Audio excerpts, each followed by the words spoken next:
আসসালামু আলাইকুম। প্রিয় দর্শক, অন্য মঞ্চের আলাপচারিতায় আপনাদের সকলকে আমন্ত্রণ জানাচ্ছি। আওয়ামী লীগকে বাদ দিয়ে নির্বাচন কি হবে? জরিপ কি বলছে? এই প্রসঙ্গটা নিয়ে আপনাদের সামনে কথা বলতে এসেছি। আজকাল দেখছি বিভিন্ন জরিপ হচ্ছে। কদিন আগে আওয়ামী লীগের কার্যক্রম নিষিদ্ধ করবার আগে পর্যন্ত কোন দল কি পরিমাণ ভোট পাবে আওয়ামী লীগ সহ এমন জরিপগুলো দেখেছি। সেই জরিপগুলোতে এমনকি আন্তর্জাতিক সংবাদ মাধ্যমের জরিপেও দেখেছি আওয়ামী লীগের সংখ্যাগরিষ্ঠতা, আওয়ামী লীগের পাল্লায় ভোট বেশি। ভয়েস অফ আমেরিকার জরিপেও দেখেছি। কিন্তু ইদানিং কালে আমরা বেশ কিছু জরিপ লক্ষ্য করছি। অনেক প্রতিষ্ঠান, অনেক মানুষ কিছু জরিপ হাজির করবার চেষ্টা করছেন আওয়ামী লীগকে বাদ দিয়ে। সরকার যেমন আওয়ামী লীগকে বাদ দিয়ে নির্বাচন করবার চেষ্টা করছেন, ঠিক তেমনি কিছু জরিপকারী ব্যক্তি, প্রতিষ্ঠান আওয়ামী লীগকে বাদ দিয়ে জরিপ আমাদের সামনে, জনগণের সামনে হাজির করবার চেষ্টা করছেন। এই যখন অবস্থা দেখছে চারিদিকে, তখন আমিও চিন্তা করলাম আমারও তো একটা বিশাল কমিউনিটি আছে, 2-2.5 লাখ মানুষের একটা কমিউনিটি। সেই কমিউনিটিতে একটা জরিপ করি। এর আগেও আমি অনেক জরিপ করেছি। জরিপ করে দেখছি অনলাইন জরিপটার অবস্থাটা কি দাঁড়ায়। আমার যে জরিপটি বলছে, যে জরিপটি দাঁড়াচ্ছে, সেটি ভয়ঙ্কর। সত্যিকার অর্থে আমি ভয়ঙ্কর এইভাবেই ভাষাটা বলবো। সেই জরিপ বলছে যে আওয়ামী লীগকে বাদ দিয়ে যদি নির্বাচন করা হয়, তাহলে আসলে সেই নির্বাচনটি হবে না। জরিপটা কি করেছিলাম আপনাদের একটু বিস্তারিত দেখাতে চাই। আপনারা যারা দেখছেন তারা অনেকেই জানেন, তারা বেশিরভাগ মানুষই জানেন যে আপনাদের এই প্ল্যাটফর্মেই আমি জরিপটা করেছিলাম, এবং সেখানে যে ফলাফলটি এসছে এটি কারো হাত নেই, আমার হাত নেই। স্বয়ংক্রিয়ভাবে যে ফলাফলটি আসছে সেটি আপনাদের সাথে একটু শেয়ার করি। আমি জরিপ করেছিলাম, জরিপের শিরোনাম লিখেছিলাম, অস্বীকার করার উপায় নেই, আওয়ামী লীগ বাংলাদেশের বৃহত্তম রাজনৈতিক দল, কিন্তু আওয়ামী লীগকে বাদ দিয়ে নির্বাচন পরিকল্পনা চলছে। কেউ কেউ বিভিন্ন জরিপও হাজির করার চেষ্টা করছেন আওয়ামী লীগকে বাদ দিয়ে। আওয়ামী লীগ ছাড়া নির্বাচন কেমন হতে পারে, ভোট কেন্দ্রে মানুষের উপস্থিতি এবং কোন দল কেমন ভোট পেতে পারে, নিচে আপনার মতামত দিয়ে সাথে থাকুন এমন আহ্বান জানিয়েছিলাম। একটা পোল দিয়েছিলাম। পোলে সর্বাগ্রে এই সময়ের ছাত্র সমন্বয়কদের রাজনৈতিক দল এনসিপিকে রেখেছি। না রাখলে অনেক বড় পাপ হয়ে যেতে পারে, সে কারণে এনসিপিকে রেখেছি। তারপরে জামাতকে রেখেছি, তারপরে বিএনপিকে রেখেছি, তারপরে আর কাউকে রাখিনি। 4 নম্বরে রেখেছি ভোট দিব না। এখন ফলাফলটা কি এসছে দেখুন। এনসিপির ভোট পড়েছে 3%, জামাতের ভোট পড়েছে 2%, বিএনপির ভোট পড়েছে 3%, অর্থাৎ 3, 2, 3, 8% মানুষ ভোট কেন্দ্রে গেছে এই জরিপটা অনুযায়ী। আর ভোট দিব না 92% মানুষ। অর্থাৎ আওয়ামী লীগকে ছাড়া, আওয়ামী লীগকে বাদ দিয়ে নির্বাচন করলে বা নির্বাচন একটি হলে 92% মানুষ ভোট কেন্দ্রে যাবে না। শুধু আওয়ামী লীগ নয়, আজকে একই সাথে যদি বলি বড় আর একটা রাজনৈতিক দল বিএনপি, তাদেরও একটি উল্লেখযোগ্য ভোট আছে, জনসমর্থন আছে। তাদেরকে বাদ দিয়েও যদি নির্বাচন করেন, তাহলেও সেই নির্বাচনটি আসলে হবে না। এবং অতীতে বিএনপি অংশগ্রহণ করেনি। সাংবিধানিক বাধ্যকতা, সাংবিধানিক ধারাবাহিকতা রক্ষার্থে আওয়ামী লীগ সর্বশেষ 2024 সালের 7 জানুয়ারি নির্বাচন করেছে। সেই নির্বাচনটিও কিন্তু আসলে অংশগ্রহণমূলক নির্বাচন হয়নি। আসলে আপনি যাই করুন না কেন, প্রধান রাজনৈতিক দলগুলোকে যদি বাদ দেন, বাদ দিয়ে ইলেকশন করেন, তাহলে জনমতের প্রতিফলন হয় না। আমার এই জরিপে 92% মানুষ ভোট দিতে যাবে না। এখানে 22 ঘন্টা, আমি যে সময় এই ভিডিওটা করছি তখন 22 ঘন্টা হয়েছে এই জরিপ কাল সময়টা। 22 ঘন্টায় ভোট দিয়েছেন 11,000 মানুষ, এবং প্রায় 250 মানুষ কমেন্ট করেও তাদের মতামত জানিয়েছেন। তাতে যেটি দেখছি যে আসলে ভোট হবে না। অনেকে কমেন্ট করেছেন, অসংখ্য কমেন্ট আছে। অসংখ্য কমেন্ট পড়া সম্ভব নয়, পড়লে ভিডিও অনেক দীর্ঘ হয়ে যাবে, অনেক বড় হয়ে যাবে। আমরা সেই বড় করে দীর্ঘ করে আপনাদের বিরক্তির উদ্রেক করতে চাই না। এই জন্য আমি হাতে গুনে 3-4টি কমেন্ট পড়তে চাই। সেই কমেন্টগুলো আপনারা একটু দেখুন। সর্বাগ্রে একটা কমেন্ট আছে, একজন প্রবাসী ভাই মোহাম্মদ শাওন নামে একজন কমেন্ট করেছেন। আমি একজন প্রবাসী, আমি কোনো দল করি না, তবে যদি আওয়ামী লীগ নির্বাচনে অংশ নেয় তাহলে বিমানের টিকিট কেটে এসে ভোট দিব আওয়ামী লীগকে। একজন নির্দলীয় মানুষ এমন কমেন্ট করেছেন। এরপরে আরেকজন জাহিদ নামে একজন কমেন্ট করেছেন, যিনি লিখেছেন বিগত 11 মাসে দেশের যে পরিস্থিতি তাতে কোনো বিবেকবান মানুষ আওয়ামী লীগের অংশগ্রহণ ছাড়া নির্বাচনে ভোট দেওয়ার জন্য ভোট কেন্দ্রে যাবে বলে মনে হয় না। আরেক ভাই লিখেছেন, আরেক বোন লিখেছেন, আমেনা বেগম, সব দলের নির্বাচনে অংশগ্রহণ ছাড়া যেই সরকারি গঠিত হবে টিকতে পারবে না, ফলে অসংখ্য প্রাণনাশ, রাষ্ট্রীয় অর্থনাশ এবং সর্বোপরি মূল্যবান সময়পাত হবে অনিবার্য। আমি আরেক ভাইয়ের কমেন্ট পড়ে কমেন্ট সম্পর্কে আলাপ শেষ করব। হুমায়ুন কবির নামে এক ভাই কমেন্ট করেছেন, সাজ্জাদ ভাই, আমি সরকারি চাকরিজীবী ছিলাম, কোনোদিন ভোট দেইনি, ভোট নিয়েছি, অর্থাৎ উনি ভোট গ্রহণের সাথে যুক্ত ছিলেন, এখন অবসরপ্রাপ্ত। মনে করেছিলাম এবার ভোট দিব, যদি সব দল নির্বাচনে অংশগ্রহণ না করার ব্যবস্থা করে তাহলে আমার ঘরে 5টি ভোট আছে, কেউ ভোট দিতে যাব না। অর্থাৎ জরিপের ফলাফল আমরা যেটি পেলাম সেটি বাংলাদেশে আসলে ইলেকশন হবার মতো নয়। 92% মানুষ ভোট কেন্দ্রে যাবে না। তাহলে বুঝুন, এই 92% মানুষ কি সবাই আওয়ামী লীগ করে? সবাই আওয়ামী লীগের দোসর, ফ্যাসিবাদের দোসর? এক ভাই তো কমেন্ট করে বলছেন যে গত 11 মাসে বাংলাদেশের যে পরিস্থিতি, আওয়ামী লীগ ছাড়া নির্বাচন হলে সেই নির্বাচন হবে না। এক ভাই প্রবাস থেকে বলছেন যে আমি টিকিট কেটে ভোট দিতে যাব শুধুমাত্র। আর এক ভাই নির্বাচন কর্মের সাথে যুক্ত, তিনি এবার ভোট দেবেন আশা করেছিলেন, কিন্তু তার ঘরের 5টি ভোট কেউ দেবেন না। আরেক বোন কমেন্ট করেছেন যে আওয়ামী লীগ ছাড়া বা সব দলের বড় প্রধান রাজনীতি, শুধু আওয়ামী লীগ না, আমি বিএনপির কথাও বলবো, বিএনপিকে বাদ দিয়েও যদি নির্বাচন হয় সেই নির্বাচনটা আসলে হয় না, টেকে না। এই যে সর্বশেষ 2024-এর নির্বাচনটা যে আওয়ামী লীগ করলো, আওয়ামী লীগ টিকেছে, 8 মাস আয়ু ছিল। 2018-এর নির্বাচনে বিএনপি অংশগ্রহণ করেছিল, করে বৈধতা দিয়েছে। 2014-এর নির্বাচনে বিএনপি সেখানে অংশ নেয়নি। তো সেই জায়গায় আজকেও যদি, যে বোন কমেন্ট করেছেন যে আজকে যদি একটি পাতানো একতরফা নির্বাচন করা যায়, করে সেই নির্বাচনটি আসলে টিকবে না। আওয়ামী লীগের 2024-এর 7 জানুয়ারির ইলেকশন 7 মাস টিকেছে। আবার যদি সেরকম একটা পরিস্থিতিতে যায়, বর্তমান বাংলাদেশের সরকার আবার সেই 6 মাস, 8 মাস, 1 বছর, দেশ কিন্তু ঠান্ডা হবে না, দেশ স্বাভাবিক হবে না।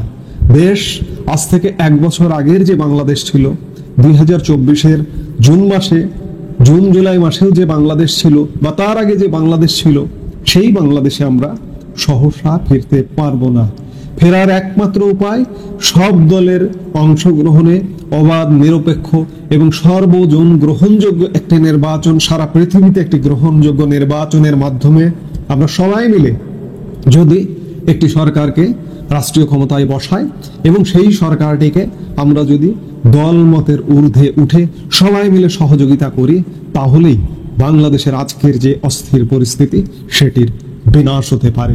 এছাড়া বাংলাদেশ আবারও একটি সেই বিধ্বস্ত জাতিগত বিভ্রান্তি, জাতিগত সহিংসতা, যুদ্ধ বিধ্বস্ত দেশের কাতারে নেমে যাবার ইতিমধ্যে সরকার নানা পদক্ষেপ নেওয়া শুরু করেছে।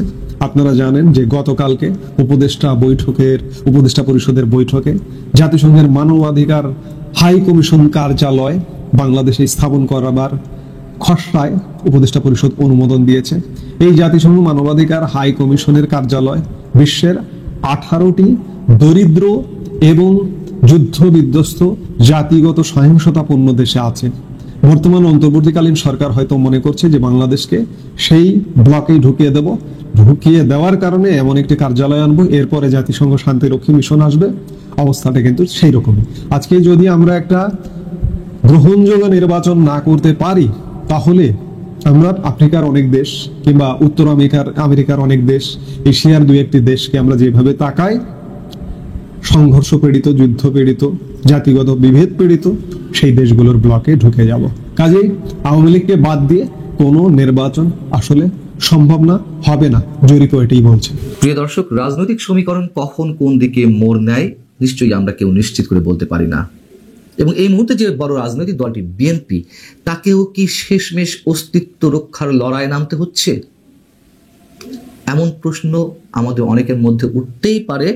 দলটির স্থায়ী কমিটির সদস্য সালাউদ্দিন আহমেদ বার্তা সংস্থা ইউএনবিকে যে সাক্ষাৎকার দিয়েছেন, সেখান থেকে আমাদের এরকম অনেকটা মনে হতেই পারে। তিনি কি বলছেন? ইউএনবিকে সালাউদ্দিন আহমেদ বলছেন, দীর্ঘদিনের রাজনৈতিক মৃত্যু জামাতে ইসলামীর সঙ্গে নতুন করে নির্বাচনী জোট করার ন্যূনতম কোনো সম্ভাবনা নেই।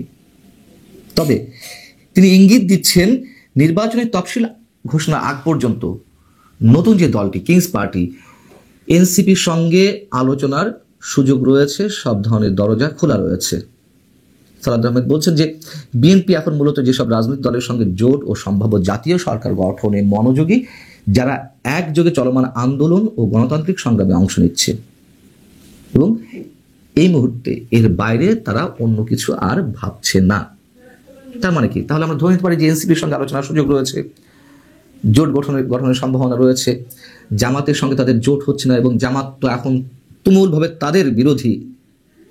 যদি নির্বাচন হয়, জামাত তো চায় না নির্বাচন হোক সহসায় 4 বছরের মধ্যে, তো নির্বাচন যদি হয় তারা বিরোধী দলে বসার চিন্তা ভাবনা করছে।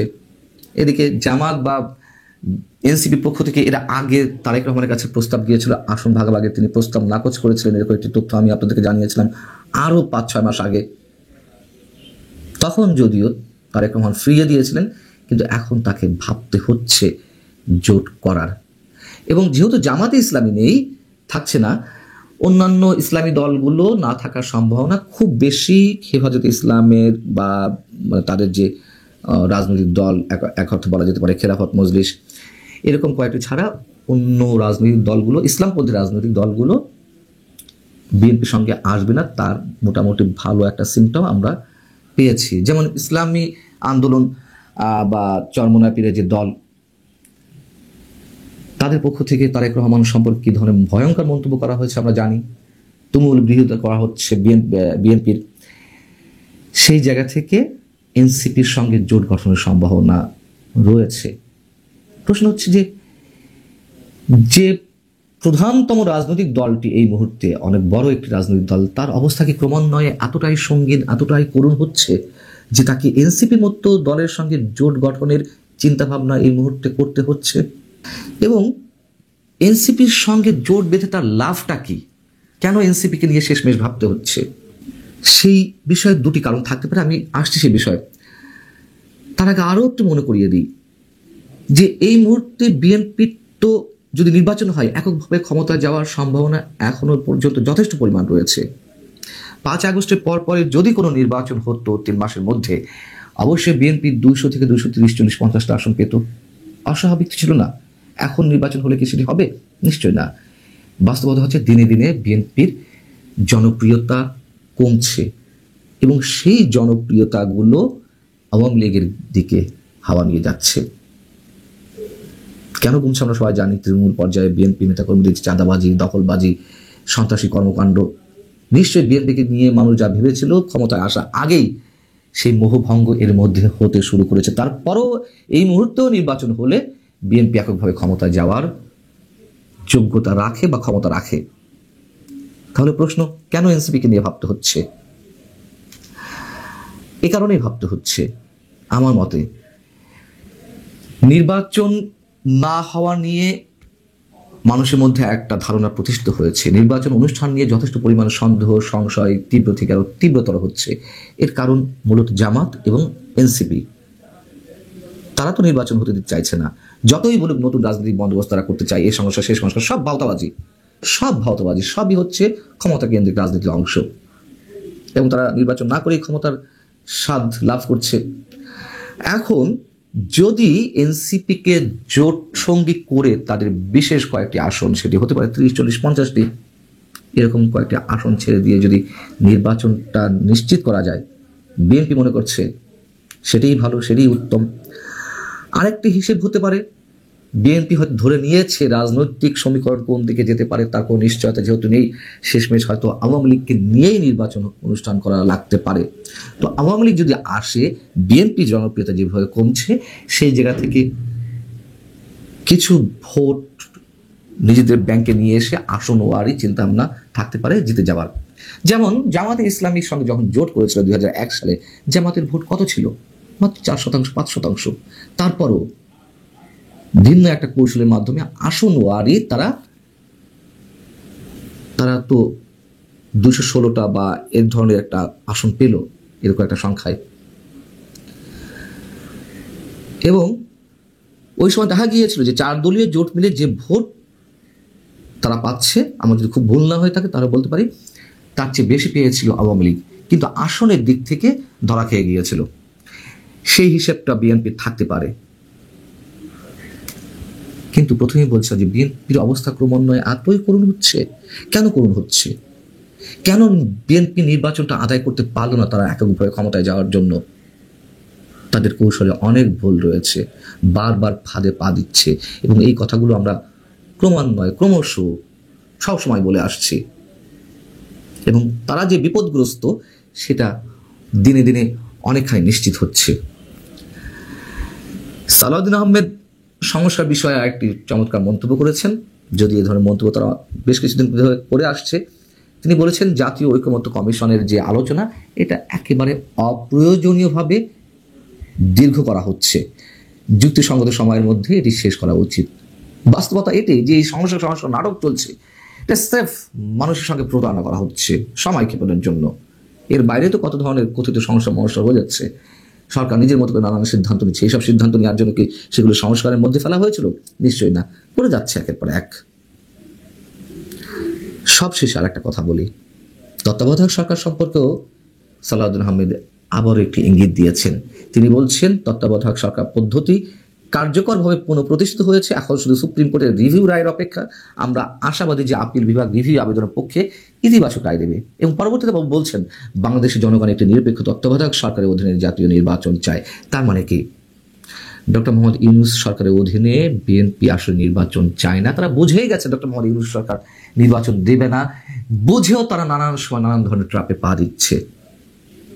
এবং এটি হওয়ার যথেষ্ট সম্ভাবনা রয়েছে। এবং আমাদের অনেকের কাছে মনে হয় ডক্টর ইউনূস, আমি তো শুরু থেকে বলে আসছি, ডক্টর ইউনূসের অধীনে কোনো নির্বাচন হওয়ার সম্ভাবনা খুবই কম, খুবই কম। তিনি চেষ্টা করছেন পশ্চিমা এজেন্ডা বাস্তবায়নের জন্য এবং নির্বাচন প্রলম্বিত করতে, নির্বাচন না করে যতদিন ক্ষমতায় থাকা যায়। এ কথা এখন উজ্জ্বল দিবালোকের মতো সত্য। এবং তিনি যে নিরপেক্ষতা হারিয়েছেন, তার অধীনে নিরপেক্ষ নির্বাচন হতে পারে না, সেটিও প্রতিষ্ঠিত হয়েছে। অতএব তার অধীনে নির্বাচন হওয়ার কোনো কারণই নেই। এবং আন্তর্জাতিক যে খেলাগুলো চলছে আমাদের জাতীয় রাজনীতির সঙ্গে, সেই জায়গা থেকেও আমরা বলতে পারি কখন কি হয়, কার অধীনে কি নির্বাচন হয়, কে আসলে ক্ষমতায় যায় কাকে নিয়ে, তার কোনো নিশ্চয়তা অন্তত এই মুহূর্তে বলা যাচ্ছে না। 2 দিন আগেও হয়তো বলা যাচ্ছিল।